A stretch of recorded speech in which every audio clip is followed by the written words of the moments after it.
Fala aí, bruxões, beleza?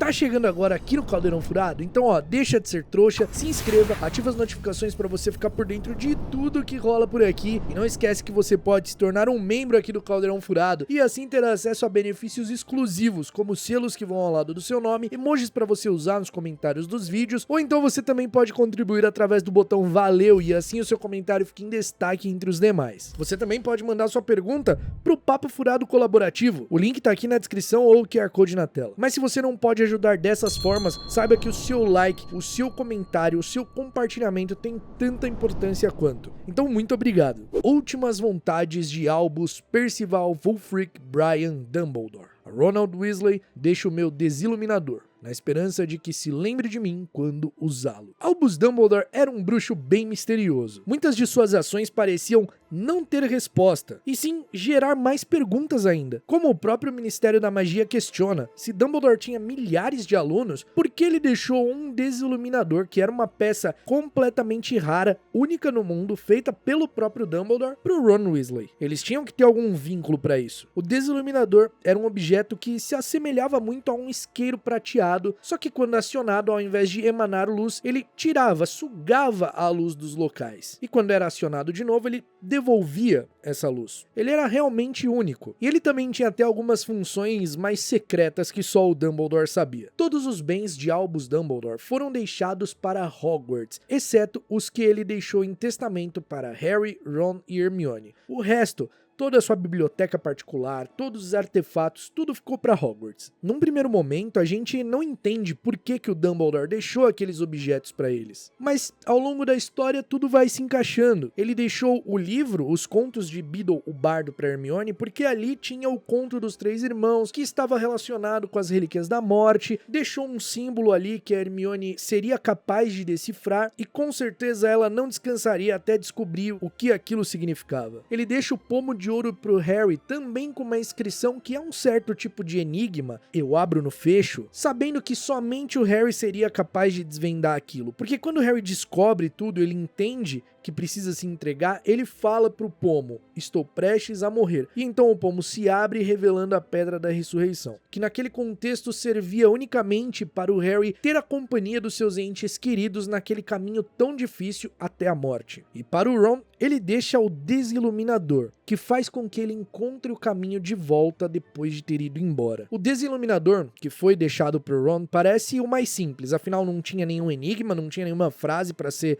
resolvida, mas na verdade ele é o mais complexo. Não o artefato em si, mas como o Dumbledore sabia que o Ron iria abandonar o Harry e Hermione. Dumbledore passou anos observando o Harry muito mais atentamente do que qualquer um pudesse perceber. E ele também fazia isso com aqueles que o Harry escolheu como amigos. Dumbledore teve tempo para conhecer Hermione, teve tempo para conhecer Ron, saber como eles eram. E mais de uma vez, o diretor se mostrou satisfeito pelo fato do Harry ter a companhia deles. Hermione tão inteligente, Ron tão leal, eles eram exatamente o que o menino que sobreviveu precisava. Afinal, eles se completavam, e isso fica claro desde o início. Então, na luta contra Voldemort, Dumbledore preparou tudo que ele pôde. Ele introduziu Harry ao passado de Voldemort e as Horcruxes, e deixou claro a importância de encontrá-las e destruí-las, que aquilo significava a derrota definitiva de Voldemort. E nessa altura, Dumbledore acreditava fielmente nos melhores amigos de Harry. Inclusive, encoraja que o Harry divida essas informações com eles. Coisa que ele pede pro Harry não fazer com mais ninguém, até mesmo com outros bruxos da ordem, outros bruxos mais velhos. O diretor sabia que quando ele não estivesse mais ali, Harry iria continuar a missão. E Ron e Hermione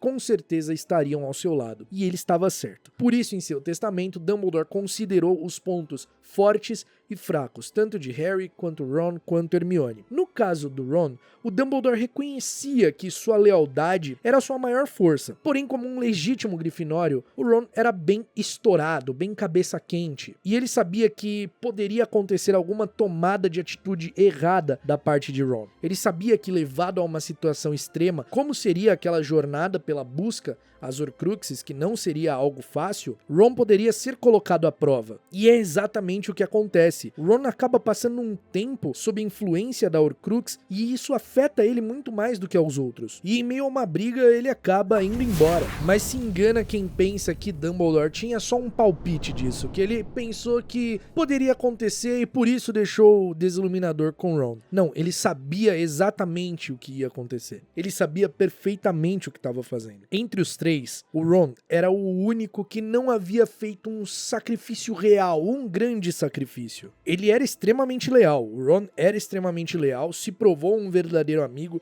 esteve ali nos momentos junto com o Harry, junto com a Hermione, em todos os perigos, desde o primeiro ano, na partida de xadrez de bruxo, indo até a floresta para saber sobre a Câmara Secreta, se colocando à frente de Harry para protegê-lo de Sirius Black, na batalha do Departamento de Mistérios, enfim, o Ron se mostrou extremamente leal e se mostrou um verdadeiro amigo. Só que ele tinha o que o Harry não tinha e o que a Hermione tinha de uma forma diferente. Ele tinha família. Tudo bem que o Harry foi acolhido pelos Weasley, eles serviram para ele como uma grande família, isso é inegável, mas o Ron, independente do que acontecia no mundo bruxo, independente se o mundo bruxo estava em guerra, se pessoas estavam lutando, morrendo, ele tinha a família dele, e a família dele, apesar de tudo que aconteceu com os Weasley, apesar deles estarem sendo vigiados pelo Ministério da Magia, apesar deles estarem escondidos, né, porque tinham relação ali com o Harry, eles ainda estavam vivos e juntos. Isso era o mais importante, eles tinham um ao outro. Enquanto o Harry, o menino que sobreviveu, cresceu sem os pais. A família dele foi tirada dele antes mesmo que ele entendesse o conceito do que era uma família. E Hermione sacrificou a própria família, alterando a memória dos pais para que eles sequer sonhassem que tiveram uma filha um dia e fossem embora para longe,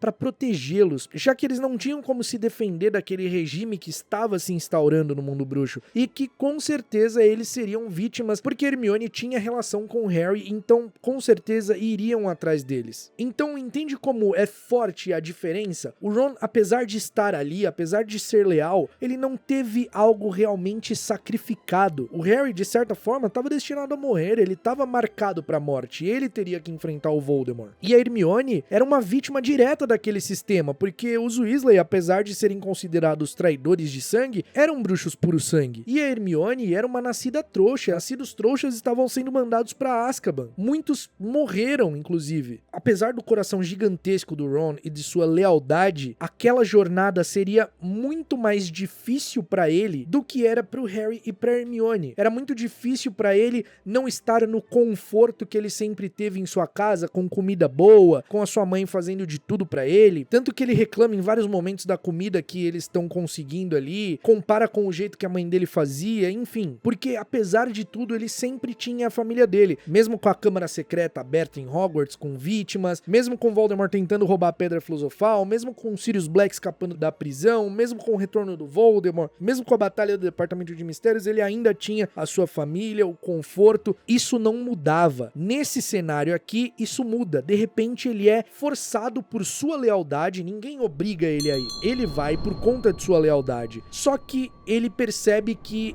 as coisas são muito mais difíceis do que ele imaginava que seriam. E isso acaba afetando ele muito mais do que ele imaginava. Então o Dumbledore sabia que o Ron precisaria sofrer, ele precisaria passar por isso. E que isso seria um fardo que ele provavelmente não conseguiria carregar. Então essa é a resposta do porquê o Dumbledore deixa o Desiluminador pro Ron e porquê o Desiluminador tem aquela função de fazer o Ron encontrá-los de volta. O Ron, inclusive conversando com o Harry, entende que o Dumbledore percebeu que ele iria abandoná-los e até fica meio chateado com isso, porque, segundo ele, é desestimulante, desanimador. E o Harry conforta o amigo, que recém tinha retornado, de que o que realmente importava era que o Dumbledore sabia que ele ia embora, mas sabia que ele iria querer voltar, que ele iria retornar. O que parece é que no final das contas o Dumbledore entendeu e compreendeu o Ron porque se viu um pouco nele. Já que quando jovem o Dumbledore abandonou a própria família por conta da sua busca de poder, da sua arrogância, da sua ingenuidade, da sua vaidade, e ele se arrependeu amargamente disso, já que sua mãe acabou sendo morta morta pela própria irmã, e sua irmã também acabou sendo morta em um duelo por culpa dele. Um arrependimento que o Dumbledore carregou pro resto da vida, inclusive foi o que fez ele morrer, já que ele coloca o anel ali enfeitiçado na mão pra tentar rever sua família e pedir perdão. Então o que o Dumbledore dá ao Ron é a chance da percepção do arrependimento e o presente de permitir que ele voltasse atrás. É por isso que o Dumbledore sabia que o Ron abandonaria o Harry e a Hermione. É por isso, porque ele conhecia, ele observava muito bem o Harry, o Ron e a Hermione. Ele sabia exatamente o ponto forte e ponto fraco de cada um e sabia exatamente que os três se complementavam. Porque sem o Ron, o Harry e a Hermione também ficaram perdidos, ficaram batendo cabeça. O trio se complementa inteiramente. E é curiosa a forma que o Dumbledore enfeitiçou o Desiluminador para ele funcionar nessa situação, porque só da Hermione dizer o nome do Ron em voz alta, essa voz saiu do Desiluminador, o Ron ouviu, acionou o artefato e uma bolinha de luz saiu do artefato e foi direto pra dentro do seu peito, e ele sabia pra onde ele tinha que aparatar, ele simplesmente sabia por conta disso. Uma magia formidável, muito poderosa. O Dumbledore sacava muito dessas magias envolvendo amor, envolvendo relações, envolvendo laços. O Ron só acaba levando semanas pra voltar porque tanto a Hermione quanto o Harry ficam meio em silêncio, fazem um pacto de silêncio ali, não verbalizado, eles não combinaram isso, mas entenderam um no outro que eles não estavam confortáveis pra falar sobre o Ron, mas aí a Hermione acaba falando sobre ele, né, quando a varinha do Harry acaba quebrando depois do acidente lá com a Nagini em Godric's Hollow, e a Hermione fala do Ron como comparação, né, que a varinha do Ron quebrou e ela nunca mais foi a mesma, que a do Harry, infelizmente, talvez seria aquele o caso. E aí, quando ela falou o nome do Ron, o Desiluminador entrou em ação. É muito legal, porque o Dumbledore tinha um completo entendimento das relações do Harry, do Ron, da Hermione. Ele conhecia muito os pontos deles, suas fraquezas, e preparou tudo isso, tendo uma carta na manga. Afinal, qualquer movimento era muito importante no grande plano que ele arquitetou para a derrota do Voldemort. Então é isso, meus bruxos. Eu espero que vocês tenham gostado desse episódio. Se você curtiu, comenta aqui embaixo, deixa o seu like. Se você já tinha percebido esse fator mais a fundo, de como o Dumbledore conhecia o Ron e observou o Ron ao longo dos anos e o porquê ele abandonaria o trio, comenta aqui embaixo. Se você não tinha percebido, comenta também, fica à vontade. O campo dos comentários está aqui para você deixar a sua opinião. Quiser deixar alguma mensagem legal aí também, fica à vontade. A gente se vê no próximo episódio do Caldeirão Furado e até lá, mal feito feito.